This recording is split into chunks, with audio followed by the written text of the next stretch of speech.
Cuando piensas en mujeres como Esther, Ruth o Débora, seguro admiras su increíble fortaleza.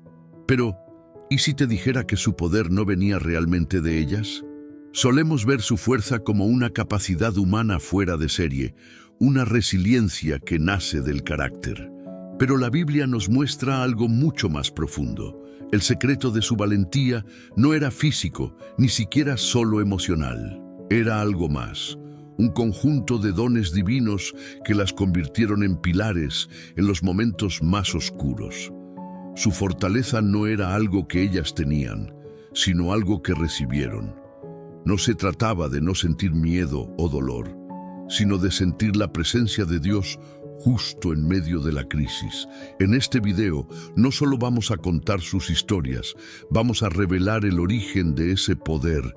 Vamos a descubrir de dónde venía la fuerza que convirtió a mujeres comunes, a menudo ignoradas y sin poder, en figuras legendarias de fe y coraje.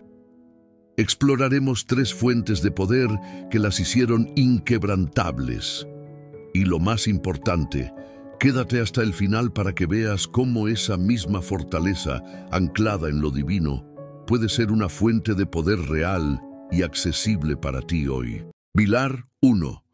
La fortaleza de una fe a prueba de todo. La primera y más importante fuente de poder que vemos en las mujeres de la Biblia es una fe que simplemente no se rinde. Y no hablamos de una fe pasiva que solo espera, sino de una fe activa, terca y a veces desesperada, que se aferra a Dios incluso cuando la única respuesta es el silencio. El ejemplo más claro de esto es la historia de Ana, en el primer libro de Samuel.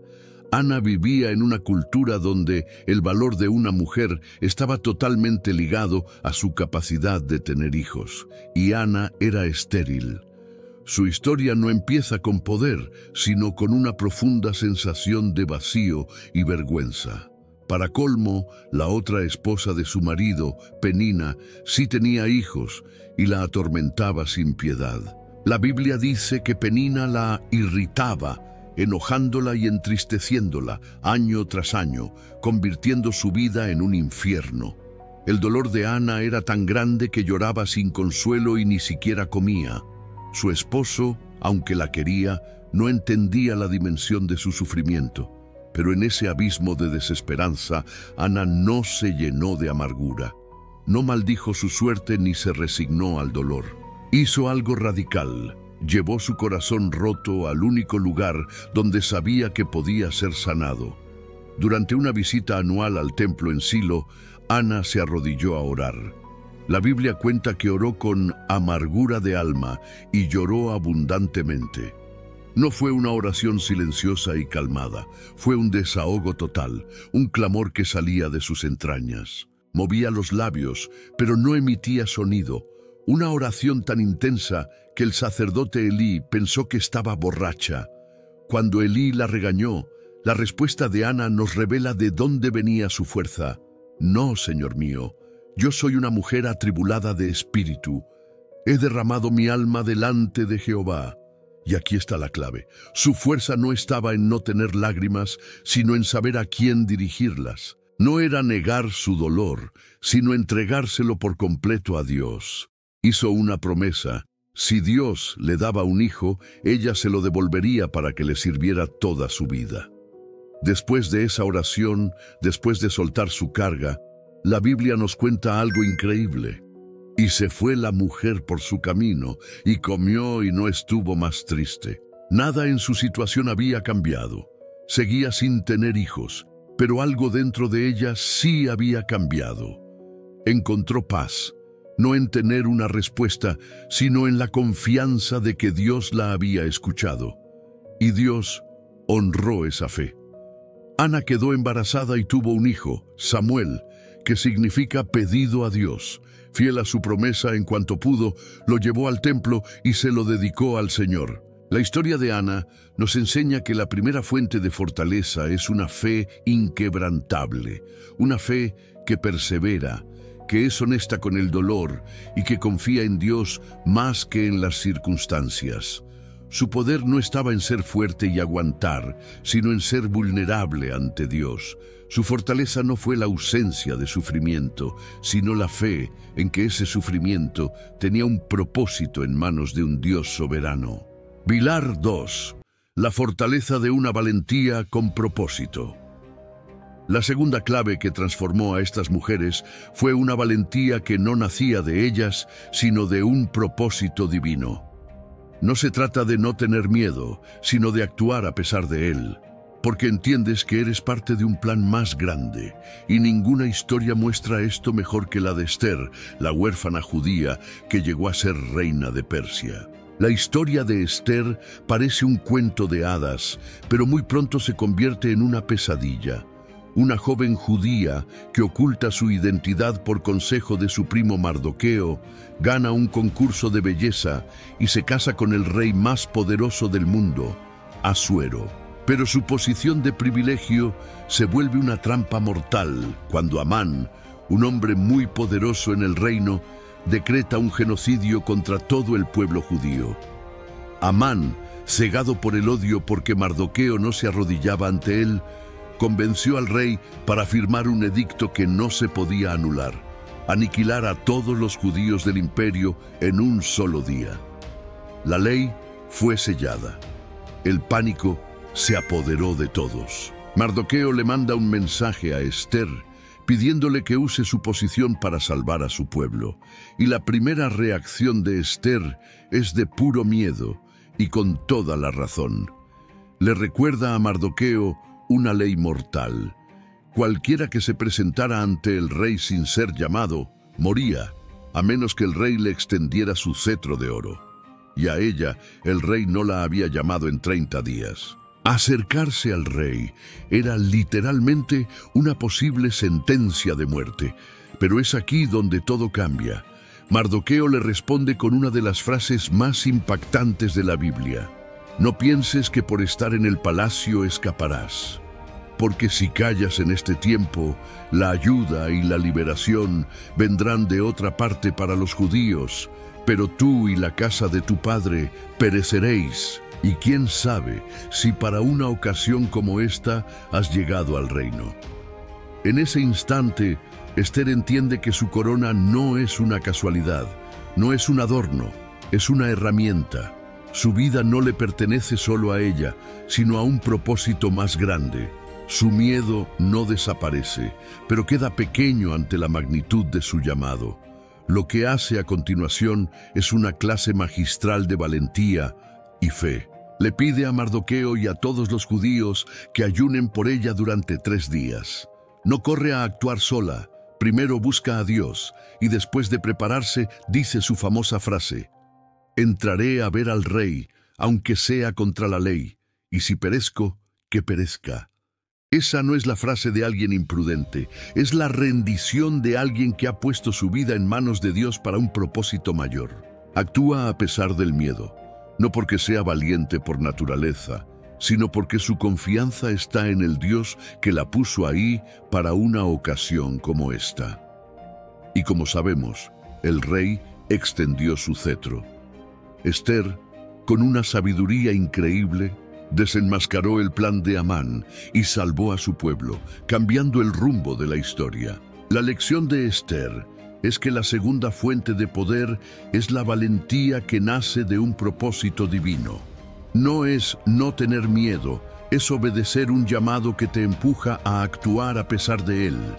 Es entender que tu vida y tus oportunidades pueden ser instrumentos en las manos de Dios. La fuerza de Esther no estaba en su corona, sino en su disposición a arriesgarlo todo por un llamado más grande que su propia vida. Pilar 3. La fortaleza de una lealtad radical. Y la tercera clave que vemos brillar en estas mujeres es una lealtad que va más allá de la obligación. Es un compromiso inquebrantable no solo con las personas, sino con el Dios de esas personas. Esta fuerza construye legados y abre puertas, y no hay mejor ejemplo que Ruth, la moabita.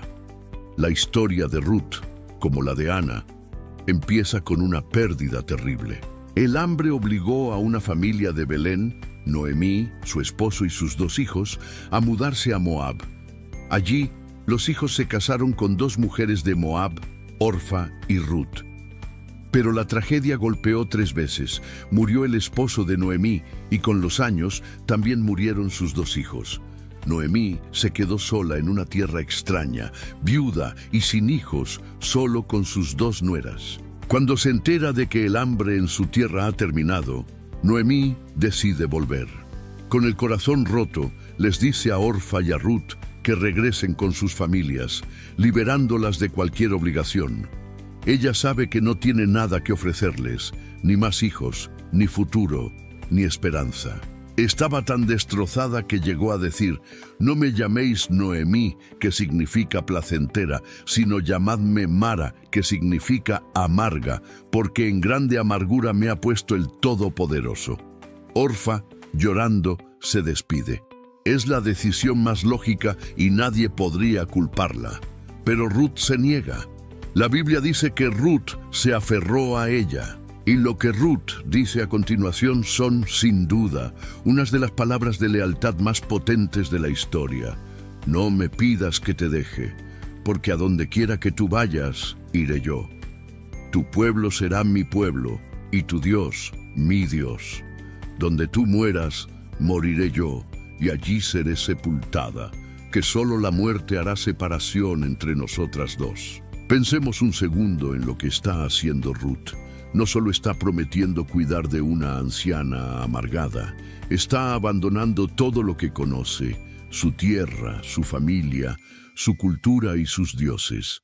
Está eligiendo un futuro incierto, pobre y probablemente de rechazo como extranjera en Israel. Pero lo más importante es su declaración: «Y tu Dios, mi Dios». Su lealtad a Noemí la lleva a abrazar la fe de Noemí. Es una conversión total. Esta lealtad radical es una fuerza en acción. Al llegar a Belén, Ruth no se sienta a esperar un milagro.